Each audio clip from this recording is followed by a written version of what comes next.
मैं ब्राह्मण बोल रहा हूँ। सदियों से इस आर्यावर्त को अपने योग, साधना एवं आविष्कारों द्वारा अमीट पहचान देकर भारतवर्ष को सोने का चिड़िया बनाने में मेरा अभूतपूर्व योगदान को कौन भुला सकता है। लेकिन आजकल कुछ वामपंथी विचार से संक्रमित लोग जेएनयू विश्वविद्यालय के दीवारों पर लिख रहे हैं कि ब्राह्मणों भारत छोड़ो। अरे मूर्ख वामपंथियों, भारत तो तुम्हें छोड़ देना चाहिए कि तुम इस देश की सभ्यता और संस्कृति को खंड खंड करके बेच देना चाहते हो या मुसलमानों के हाथों गिरवी रखना चाहते हो। तो सुनो, तुमसे पहले इस देश में कितने आक्रांताओं ने आक्रमण करके हमारी सभ्यता को नष्ट करना चाहा, लेकिन हम ब्राह्मणों के रहते ऐसा कभी नहीं हो पाया और ना ही होगा। हमारे पास अपने सभ्यता एवं विरासत को बचा के रखने की अभूतपूर्व कला है। ये बात अपने आका बख्तियार खिलजी से पूछ लेना। उसने नालंदा विश्वविद्यालय जलाया और हमने अपने सभी ग्रंथों एवं आविष्कारों को कंठस्थ करके फिर से लिख दिया। तुम ब्राह्मणों को अभी ठीक से जाने ही नहीं। हम वे दधीची ब्राह्मण हैं कि जब जनमानस पर कोई खतरा आता है तो अपने प्राणों की आहुति देकर अपने हड्डियों से वज्र बनवा देते हैं। हम वो निर्धन ब्राह्मण सुदामा है जिसके परम मित्र स्वयं द्वारिकाधीश भगवान श्री कृष्ण के होते हुए भी पूरी जिंदगी निर्धनता में काट दी, लेकिन स्वाभिमान वश उनसे कुछ नहीं मांगा। यदि मांग दिया होता तो श्री कृष्ण उन्हें हीरे मोतियों से भर देते। अरे वामपंथियों कुकुरमुत्तों, तुम कितना जानते हो ब्राह्मणों के बारे में।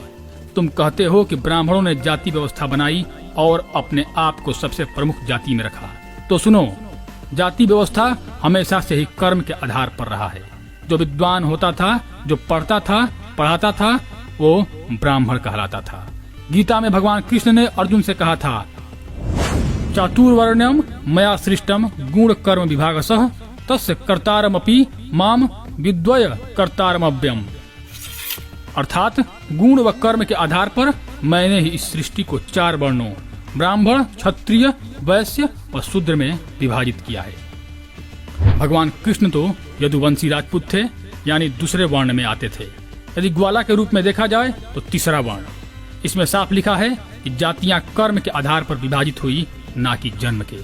यदि ऐसा नहीं होता तो भगवान कृष्ण अपने आप को भी पहली जाति में ही रखते। तुम कहते हो कि सभी ग्रंथ ब्राह्मणों ने अपने हिसाब से तोड़ मरोड़ के अपने आप को उच्च दिखाने के लिए लिखा है। तो अत्रि, ऋषि वशिष्ठ, भृगु, बृहस्पति इत्यादि ब्राह्मण ऋषि मुनि अपने आप को ही महान बताकर भगवान क्यों नहीं बन गए? किसी दूसरे को मर्यादा पुरुषोत्तम और योगीराज बताने की क्या जरूरत थी? लेकिन ऐसा नहीं है। ब्राह्मणों ने इस समाज के लिए जिसका जितना योगदान है उसे ग्रंथों में जगह दिया, ना कि स्वयं को। यह भगवान राम और श्री कृष्ण के विचारों पर चलने वाली धरती है। यहाँ मानसिक दुर्भावना से ग्रसित बीमारू लोग आडंबर बंद कर दो। यदि समाज में शुरू से ही इतना ही छुआछूत था तो भगवान राम ने शूद्र जाति से आने वाली माता सबरी का जूठा बैर नहीं खाया होता और निषाद राज को अपना मित्र नहीं बनाया होता। ऋषि विश्वामित्र राजपूत जाति से थे और अपने त्याग और तपस्या के बल पर ब्राह्मण हो गए थे। वाल्मीकि जी, वेद व्यास जी ये चौथे वर्ण में आते थे, लेकिन तप, साधना और विद्वता प्राप्त करके पहले वर्ण में आ गए थे। और कितना उदाहरण दूं तुम्हें। जिन मनुस्मृति को तुम बात करते हो उसे लिखने वाले महाराज मनु स्वयं राजपूत जाति से थे और तुम कहते हो ब्राह्मणों ने जाति बांटकर अपने को ऊपर रख लिया। तुम्हारे हाथ नहीं कांपे दीवार पर लिखते हुए कि ब्राह्मण और बनिया भारत छोड़ो। अरे जिन बनियाओं के टैक्स के पैसे से तुम्हारा यह विश्वविद्यालय जेएनयू चल रहा है उसे ही भारत छोड़ने को बोल रहे हो। जिस प्रकार भगवान परशुराम ने उस समय के आतताई अपराधियों को दंड दिया था, वैसा ही दंड तुम वामपंथियों को देने का अब समय आ गया है। मत भूलो कि हम उन महान योद्धा भगवान परशुराम के वंशज हैं जिन्होंने पूरी पृथ्वी को अपराधियों से मुक्ति दिलाई थी और उसके बाद अपना शक्ति और तप का भाग धैर्यवान भगवान श्री राम को देकर तपस्या करने चले गए थे। इस पृथ्वी के अपराधी तुम लोग और मुसलमान हैं, जिनके अंत का अब समय आ गया है। तुम्हारे वामपंथी सोच के लोग तो कब का इस देश को आज से करीब 2500 साल पहले यूनानी आक्रमणकारी सिकंदर के हाथों बेच चुके होते, लेकिन ब्राह्मण चाणक्य ने बीच में आकर यहाँ की सभ्यता और संस्कृति को मिटने से बचा लिया और सभी छोटे छोटे राज्यों को एक छत्र के नीचे ला खड़ा किया, अर्थात अखंड भारत बना दिया। यदि ब्राह्मण पद के लालची होते तो चाणक्य स्वयं गद्दी पर बैठते लेकिन वे इसके योग्य एक मोर बेचने वाले के लड़के को भारतवर्ष के राजगद्दी पर बिठा दिया।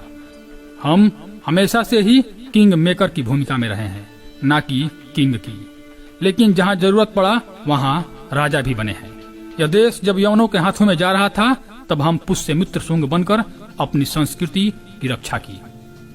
किसको निकालोगे भारत से? हम इस देश के नींव हैं। क्या किसी पेड़ का अपने जड़ के बिना अस्तित्व है? और क्या क्या बताऊं मैं अपने बारे में। मैं आर्यभट्ट, रामानुजन और बराहमिहिर जैसा विद्वान हूँ। मैं आदि शंकराचार्य हूँ, जो पूरे सनातन धर्म को एक ध्वज तले लाकर खड़ा कर देता है। मैं महारानी लक्ष्मीबाई हूँ, जिसने लड़ते लड़ते सैकड़ों अंग्रेजों का दांत खट्टा कर दिया था। मैं मंगल पांडे हूँ, जिसने इस देश को आजादी दिलाने के लिए क्रांति का बिगुल फूंका था। हाँ, मैं ही दयानंद सरस्वती, गोखले, चंद्रशेखर आजाद हूँ। हम क्या किसी से डरेंगे? हम तो जन्मजात तपस्वी और साधक रहे हैं। हम लोग वसुधैव कुटुम्बकम अर्थात धरती ही परिवार है, और सर्वे भवन्तु सुखिनः मतलब सब सुखी रहें। सब मतलब सब लोग, चाहे वे किसी भी धर्म या जाति से हों। का बात करने वाले लोग दूसरे किसी का बिगाड़ना नहीं चाहते, इसलिए ऐसे साधकों का कोई क्या बिगाड़ेगा। हम ब्राह्मणों का कोई क्या बिगाड़ेगा। धन्यवाद दोस्तों, मैं आपका दोस्त रजनीकांत ओझा। कहने को तो बहुत कुछ है, लेकिन इतना समय में सिर्फ इतना ही। उम्मीद करता हूँ जो सुनेगा उसे समझ में आ जाएगा ब्राह्मणों का इतिहास।